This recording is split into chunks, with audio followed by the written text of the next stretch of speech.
परम पूज्य मालिक को कोटि कोटि प्रणाम। मालिक सर्वव्यापी हैं। पार्ट 2। चारी जी कहते हैं, जब हम किसी क्षेत्र को मंदिर समझकर वहाँ जो कुछ है उसी को असलियत समझकर वहीं जाने की कोशिश करेंगे तो वही मूर्ति पूजा वाली बात फिर उठी और बाबूजी कहेंगे कि भैया यहाँ तक आने की आवश्यकता क्या थी। वहीं बैठे बैठे क्या तुमको जो कुछ प्राप्त करना है नहीं प्राप्त कर सकते थे? क्या तुमने हमें इतना कमज़ोर समझा है, निकम्मा समझा है कि हमारे लिए तुम्हें यहाँ आना पड़ा? या ऐसा है कि घर में टेलीफोन है लेकिन आप बार बार अपने दोस्त के घर चले जाते हैं? भाई क्यों आए हैं? नहीं, हमें आपसे आवश्यक बात करनी थी। टेलीफोन तो लगा नहीं, हमें इस पर भरोसा नहीं है। हाँ, ऐसे कुछ लोग हैं। तो एक तरफ से देखिए तो यहाँ जब हम आते हैं केवल एक बार हम तो कहेंगे साहस करके कि ये तो बनावटी है, लोगों को दिखाने के लिए है, समुदाय को दिखाने के लिए है, सोसाइटी को दिखाने के लिए है कि यहाँ हम अपने मालिक का आदर करने के लिए आते हैं। यह भी एक बनावटी चीज़ है। अगर अपने दिल में ये भरोसा है कि हमारे मालिक के प्रति हमारे दिल में जो कुछ होना है वह अंदर है, मतलब किसको हमें क्या दिखाना पड़ता है इसकी कोई आवश्यकता नहीं है। लेकिन जब हमें भी स्वयं ये भरोसा नहीं है लोगों पर, अपने ही अभ्यासी गढ़ पर कि साहब ये लोग जो कुछ हम कहते हैं नहीं मानेंगे, कान और किसी तरफ मोड़ लेते हैं, अनुचित शब्दों को सुन लेते हैं, उस पर ख्याल करते हैं, गौर करते हैं, ध्यान करना भी भूल जाते हैं, नहीं चाहते हैं, कहते हैं कि हम माने कैसे, ये तो शाहजहाँपुर नहीं आए। तो इस खतरे से आप लोगों को रोकने के लिए हमें यहाँ आना पड़ रहा है।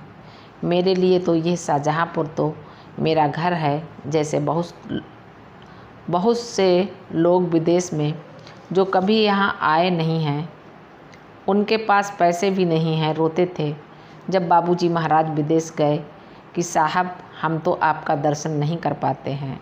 और जैसे हिंदी में कहते हैं बहुवचन लगाकर, आपके दर्शनों के लिए हम बहुत तरसते हैं। दर्शनों का तो हमें मालूम नहीं। हमने कस्तूरी दीदी से पूछा, ये दर्शन और दर्शनों में क्या फ़र्क होता है? उन्होंने कहा, उसको जोर देने के लिए कहते हैं, अरे दर्शन तो दर्शन ही हैं। दर्शनों का मतलब क्या है? हम क्यों नहीं कहते पूजनों के लिए आपके पास आए हैं। तो ऐसे बड़े बड़े पाखंड हमारे दिल में बन बैठे हैं। तो बाबूजी ने बहुत करुणा भावना से हमसे कहा, देखो हमें देखने के लिए शाहजहाँपुर आने की कोई आवश्यकता नहीं है।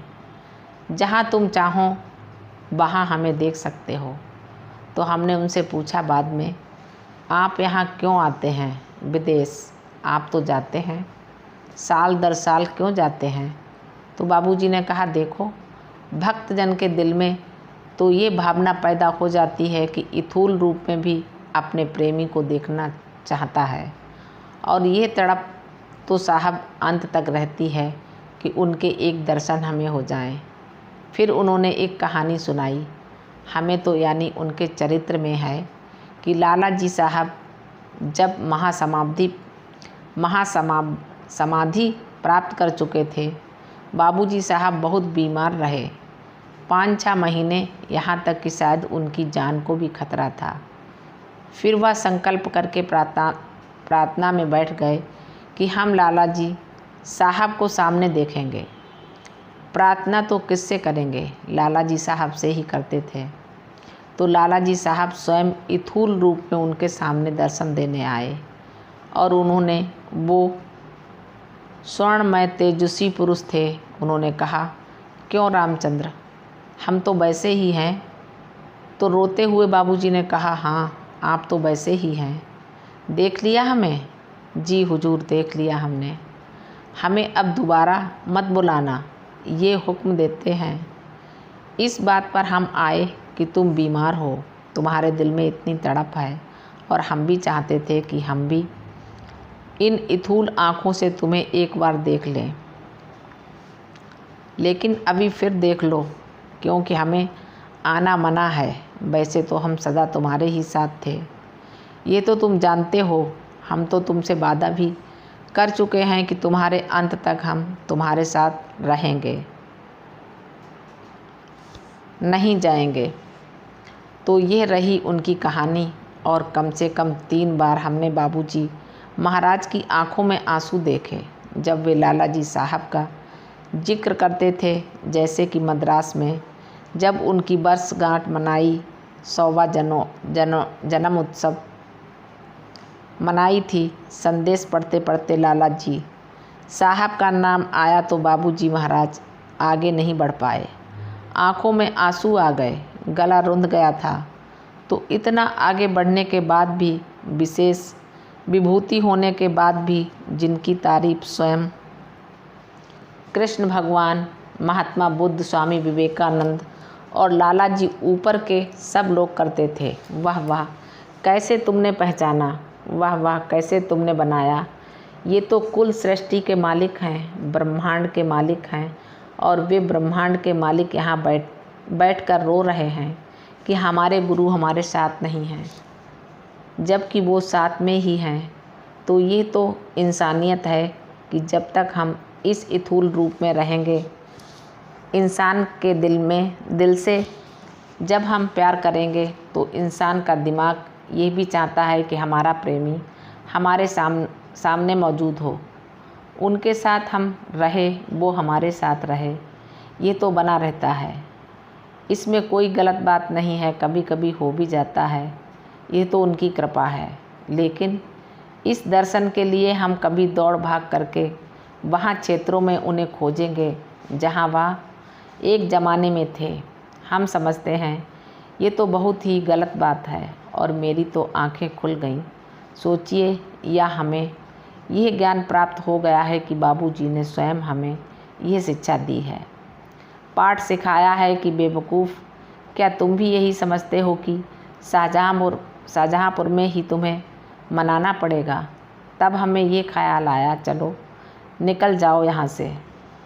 आ तो गए, लेकिन हम तुम्हें यहाँ रहने नहीं देंगे। हम तो कहेंगे कि अगर बाबूजी की ऐसी इच्छा ना होती तो किसमें हिम्मत है कि वहाँ से हमें बाहर करे। किसी में हिम्मत, किसी में साहस, धैर्य, धीरज, ताकत, काबिलियत किसी में है, तो ये स्वयं मालिक का काम था कि बेवकूफ़ मत बनो। हम आपके सामने शायद 10,000 लोगों को छोड़ गए, इसलिए कि तुम उनको अक्लमंद बनाओ, और तुम खुद बेवकूफ़ बनोगे तो वो लोग कहाँ पहुँचोगे। अपने को भूल जाओ, उनकी तरफ देखो, उनको कैसे बनाना है, बोलना है, ये तो हम तुम्हें सब काम सौंप गए। तुम भी शाहजहाँपुर के पीछे पड़ोगे तो भविष्य में क्या होगा।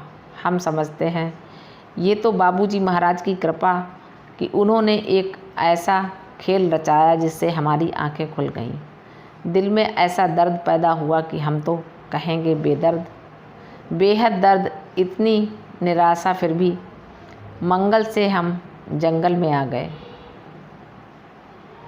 और फिर या तो आप सब देखते हैं कि जंगल में फिर मंगल सा आ गया है। ये तो मालिक का काम है कि देखो, जहाँ तुम चाहो उत्सव मनाओ, हमें खोजने की आवश्यकता नहीं है। जहाँ तुम हो वहीं हम भी हैं। ये तो हम केवल तुम्हारे लिए ही नहीं, अभ्यासियों के लिए भी हैं। जो आ सकते हैं आ ही जाते हैं, क्योंकि हम चाहते हैं कि सब एक स्थान पर हो जाएं, बिरादरी बढ़े, आपस में प्रेम भावना बढ़े। उसी के लिए हम ऐसे बड़ी बड़ी सभाओं में घोषणा करना चाहते हैं, सब एक साथ बैठें, एक साथ खाएं पिएं। लेकिन इसकी कोई आवश्यकता नहीं है, और इसीलिए हम तुम्हें मौका देते हैं। साल में 1-2 बार मिल लो, लेकिन इसका मतलब नहीं है कि जो लोग नहीं आ सकते हैं वो कुछ खो देते हैं। तो ये तुम अब सीखो और अपने लोगों को सिखाओ, जो आज तुम्हारे जिम्मेदारी में हम छोड़ गए हैं, वो भी ये बात समझ जाएं कि शाहजहाँपुर आना आवश्यक है। शाहजहाँपुर में आकर आश्रम में जाना अनावश्यक है। आश्रम में जाकर ध्यान कक्ष में बैठना अनावश्यक है। हमने देखा है कि जब हम लोग आश्रम में थे, बाबूजी महाराज के समय बड़ी दौड़ भाग होती थी कि सब ध्यान कक्ष में पहुंच जाएं और उसमें भी दौड़ भाग की पहली कतार में आ जाएं।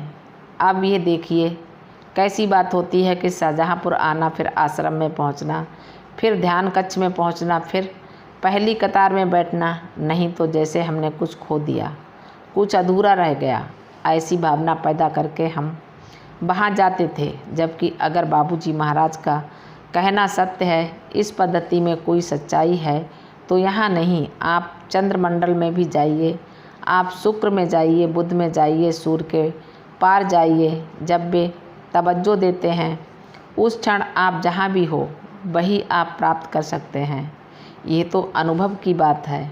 हम तो कहेंगे साहब, इस वर्ष इस महोत्सव में हमने जो सीखा है, ये तो अमूल्य विषय हमने सीखा है। इसे कोई दाम, कोई कीमत देकर हम नहीं पा सकते। इस ज्ञान को अनुभव से ही हम प्राप्त कर सकते थे। और हम तो बाबूजी महाराज को सत सत प्रणाम, सत सत धन्यवाद भी देंगे कि साहब, आपने इस बेवकूफ़ की आंखें खोल दी हैं। अपनी सच्चाई आपने स्पष्ट दिखा दी है कि देखो, हम जंगल में भी हैं, मंगल में भी हैं, महल में भी हैं, झोपड़ी में भी हैं। जंगल में सोचो तो वहाँ भी हैं, खेतों में भी हम हैं। जहाँ देखो हम वहाँ हैं। जहाँ तुम चाहो ऐसा मान लो, मनाओ या न मनाओ, जो तुम चाहो करो, लेकिन सच्चाई तुम कभी छोड़ना मत। और सच्चाई क्या है? हम तमाम में है। इस सच्चाई को मत भूलो। इस कोशिश में मत फंसो कि हमें एक मूर्ति में या बंगले में बंद करके गिरफ्तार करो। जिस गिरफ्तारी में हम खुद फंसे थे, लाला जी साहब के हुक्म पर, कुदरत की मांग पर हमें फंसना पड़ा। अब तो हम छुटकारा पा गए। अब तो हमें चैन से रहने दो, आज़ादी हमें दो, ये उनकी मांग थी। और उनका तो तरीका अलग था। अपने तरीके से उन्होंने हमें ये शिक्षा दी है।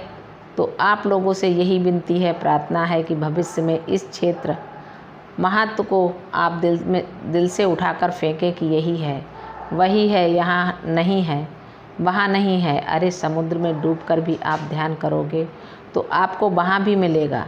ये एक बड़ी शिक्षा हमने प्राप्त की है, ज्ञान हमने प्राप्त किया है। इसके लिए बाबूजी महाराज को धन्यवाद।